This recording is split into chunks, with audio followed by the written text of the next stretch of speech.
Operation ಸಿಂಧೂರ್ಗೆ ಸ್ಮರಣಾರ್ಥವಾಗಿ motor cycle ರ್ಯಾಲಿಗೆ ಚಾಲನೆ ನೀಡಲಾಗಿದೆ. ಕಾಲಡಿಯಿಂದ ಕಾಶ್ಮೀರದವರೆಗೆ ಚಲೋ ಎಲ್ಒಸಿ ಎಂಬ ಘೋಷವಾಕ್ಯದಡಿ ಸುಮಾರು 100 ಮಂದಿಯ ಬುಲೆಟ್ ರೈಡರ್ಸ್ ಮೋಟಾರ್ ಸೈಕಲ್ ರ್ಯಾಲಿಗೆ ಚಾಲನೆ ಸಿಕ್ಕಿದೆ. ರ್ಯಾಲಿಗೆ ಕೇರಳದ ಎರ್ನಾಕುಲಂನ ಡಾಕ್ಟರ್ ರಾಮಾನಂದ ಜಿ ನೇತೃತ್ವ ವಹಿಸಿದ್ದಾರೆ. ಕೇರಳದಿಂದ ಹೊರಟಿರುವ ಈ ರ್ಯಾಲಿ ಇದೀಗ ಬೆಂಗಳೂರು ತಲುಪಿದ್ದು, ಇಲ್ಲಿಯ ಸಮನ್ವಯ ಟ್ರಸ್ಟ್ ತಂಡದ ಸದಸ್ಯರು ಬೆಂಗಳೂರು ಸರ್ಜಾಪುರ ಬಳಿ ಈ ಬುಲೆಟ್ ರ್ಯಾಲಿಯನ್ನ ಆತ್ಮೀಯವಾಗಿ ಸ್ವಾಗತಿಸಿ ತಮ್ಮ ಬೆಂಬಲವನ್ನ ವ್ಯಕ್ತಪಡಿಸಿದರು. ಈ ಯಾತ್ರೆ ಭಾರತದ ಭೌಗೋಳಿಕ ಹಾಗೂ ಸಾಂಸ್ಕೃತಿಕ ಏಕತೆಯ ಪ್ರತೀಕವಾಗಿದ್ದು, ಶಂಕರದಿಂದ ಶಾರದೆಗೆ ಕಾಲಡಿಯಿಂದ ಕಾಶ್ಮೀರದವರೆಗೆ ಎಂಬ ಘೋಷಣೆಯಡಿ ಪ್ರಚಂಡ ದೇಶಾಭಿಮಾನದಿಂದ ಮುಂದುವರಿತಿದೆ.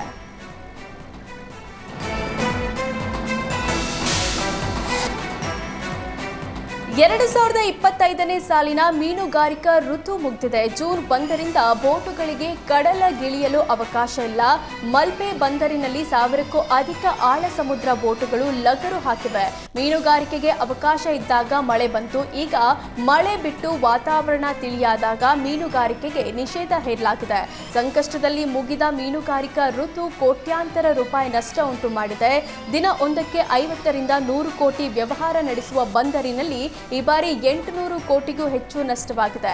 ವಾರ್ಷಿಕ 8,000 ಕೋಟಿ ವ್ಯವಹಾರ ಮಲ್ಪೆ ಬಂದರು ನಡೆಸುತ್ತಿತ್ತು. ಜೂನ್ 1ರಿಂದ 2 ತಿಂಗಳು ಮೀನುಗಾರಿಕೆಗೆ ಅವಕಾಶವಿಲ್ಲದಕ್ಕೆ ಈ ಬಾರಿ ಬಹಳ ನಷ್ಟವಾಗಿದೆ.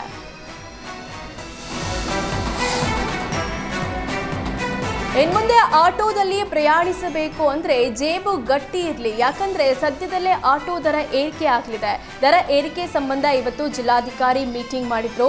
ಆರ್ಟಿಎ ಆರ್ಟಿಒ ಅಧಿಕಾರಿಗಳ ಜೊತೆ ಮಾತುಕತೆ ನಡೆಸಿದ್ರು.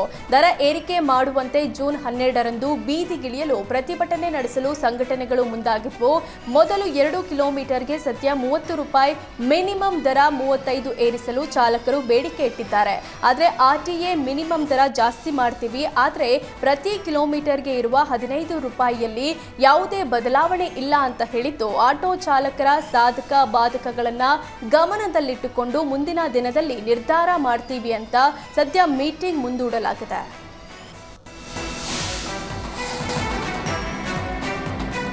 ಮಕ್ಕಳನ್ನ ಹಾಸ್ಟೆಲ್ಗೆ ಸೇರಿಸುವ ಮುನ್ನ ಪೋಷಕರು ಕೊಂಚ ಎಚ್ಚರ ವಹಿಸಬೇಕು. ಚಿತ್ರದುರ್ಗ ಜಿಲ್ಲೆಯ ಕೊಂಡ್ಲಹಳ್ಳಿಯಲ್ಲಿರೋ ಕಸ್ತೂರಬಾ ವಸತಿ ಶಾಲೆ ಸಮಸ್ಯೆಗಳ ಆಗರವಾಗಿದೆ. 80ಕ್ಕೂ ಅಧಿಕ ವಿದ್ಯಾರ್ಥಿನಿಯರಿಗೆ ಇರೋದು ಹಾಸ್ಟೆಲ್ನಲ್ಲಿ ಕೇವಲ 2 ಶೌಚಾಲಯಗಳು. ಒಂದೇ ರೂಮಲ್ಲಿ 40ಕ್ಕೂ ಅಧಿಕ ವಿದ್ಯಾರ್ಥಿನಿಯರು ಮಲಗ್ತಾರೆ.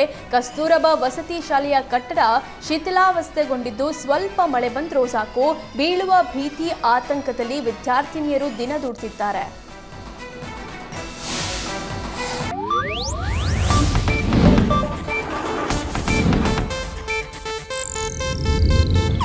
ಇದು ಏಷ್ಯಾನೆಟ್ ನ್ಯೂಸ್ ನೆಟ್ವರ್ಕ್ ಪ್ರಸ್ತುತಿ.